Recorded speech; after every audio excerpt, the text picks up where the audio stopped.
बच्चों, personal use में जो प्रोडक्शन का वो हिस्सा जो लोग घरों में इस्तेमाल कर लेते हैं वो जीएनपी में शुमार होने से रह जाता है। ये एक जीएनपी कैलकुलेशन में एक लीकेज देखने में आता है। फिर है मिस इन्फॉर्मेशन। लोग कभी भी जो है वो सही इन्फॉर्मेशन नहीं देते। जो सैलरी क्लास है उसकी तो इनकम को जानना थोड़ा आसान होता है, लेकिन जो बिज़नेस कम्युनिटी है वो कभी भी सही इन्फॉर्मेशन नहीं देते और मिसगाइड करते हैं। और वो ज़रूरी नहीं है कि जो आप जीएनपी का फिगर कैलकुलेट करें वो सही हो इस मिस इन्फॉर्मेशन की बिना पर। अगला जो इसमें लीकेज देखने में आता है जीएनपी मेथड के अंदर वो है foreign remittances are not included. जैसे कि हम एक कंट्री के अंदर जो कुछ प्रोड्यूस हो रहा है हम उसकी मॉनेटरी वैल्यू को लेकर चल रहे हैं, लेकिन हमारे वो पाकिस्तानी लोग जो दूसरे मुल्कों में काम कर रहे हैं और वहाँ से पैसे अर्न करके बेचते हैं वो भी हमारे मुल्क के अंदर इस्तेमाल हो रहे होते हैं, तो वो सारे के सारे इस मेथड में जो है उसको शामिल नहीं कर पाते। हमारे पास एक और मेथड भी है जीएनपी को कैलकुलेट करने का। वो मेथड हमने कहाँ से डिराइव किया है? वो जी हमने फिशर की डेफिनेशन को लेकर हमने ये वाला मेथड डिराइव किया है। जैसे फिशर की क्या थी जी डेफिनेशन? कि it comprises the amount of good and services consumed in an economy.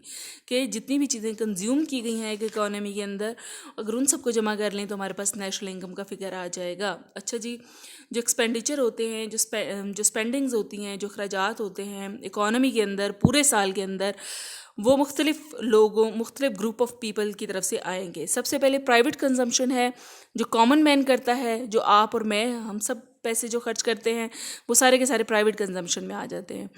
ठीक है, जैसे आप इसमें ट्रांजैक्शन मोटिव्स पर आप जो पैसे खर्च करते हैं, प्रिकॉशनरी मोटिव्स पर आप जो पैसे खर्च कर रहे होते हैं, आप सुबह से लेकर शाम तक जो यकम से लेकर 30 तक जो आपकी सारी स्पेंडिंग्स होती हैं, चाहे वो ग्रॉसरीज पर हों, हेल्थ और एजुकेशन पर हों, ठीक है, वो सारे प्राइवेट कंजम्पशन के अंदर आ जाते हैं। और उसके बाद पब्लिक कंजम्पशन, जैसे आप अपना एक रनिंग सर्कल को चलाने के लिए जो पैसे स्पेंड करते हैं वो प्राइवेट कंजम्पशन कहलाते हैं।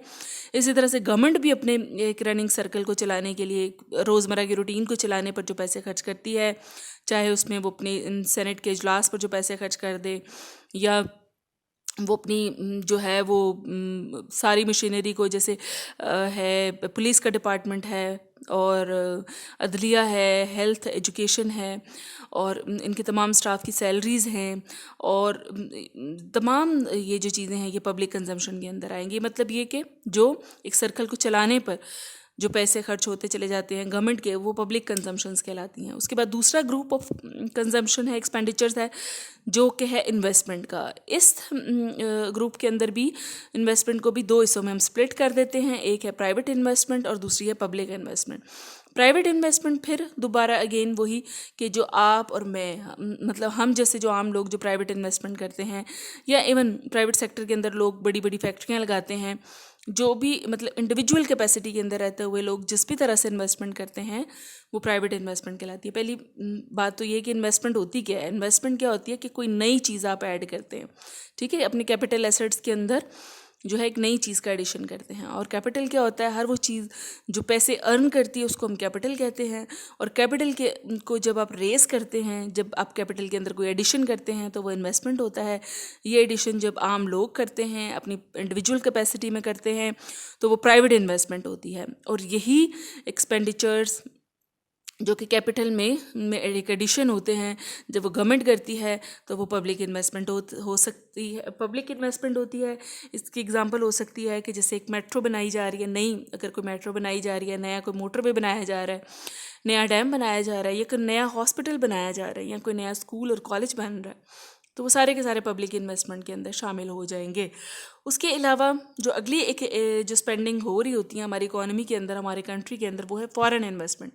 जैसे आप देखते हैं कि पाकिस्तान के अंदर तो बहुत सारी फॉरेन इन्वेस्टमेंट आपको नज़र आएगी। जैसे आप देखते हैं टेलीनॉर मोबाइल कंपनीज़ हैं, जैसे हवावे और नोकिया, बहुत सारे जो जितने भी आप मोबाइल्स देख रहे हैं अभी तक तो सारे इंटरनेशनल मोबाइल्स कंपनीज़ हैं जो पाकिस्तान के अंदर काम कर रही हैं। ये जो नोकिया और हवावे जो है ये तो ये तो ऐसे मोबाइल बने बनाए आ जाते हैं ना, इसको तो हम इम्पोर्ट की कैटेगरी में लेकर आएंगे। लेकिन जो कंपनीज काम कर रही होती हैं, जैसे जैज़ है, टेलीनॉर है, KFC है, मैकडोनल्ड है, और लीवर एंड ब्रदर्स है, प्रॉक्टर एंड गैम्बल्स है, ये सारे वो फॉरेन इन्वेस्टमेंट्स हैं जो हमारे मुल्क के अंदर प्रोडक्शन तो करते हैं और हमारे यहाँ लोगों को, बहुत सारे लोगों को एम्प्लॉयमेंट भी देते हैं और उनकी जो प्रोडक्शन है वो हमारी जीडीपी का हिस्सा भी बनती है। लेकिन जैसा कि वो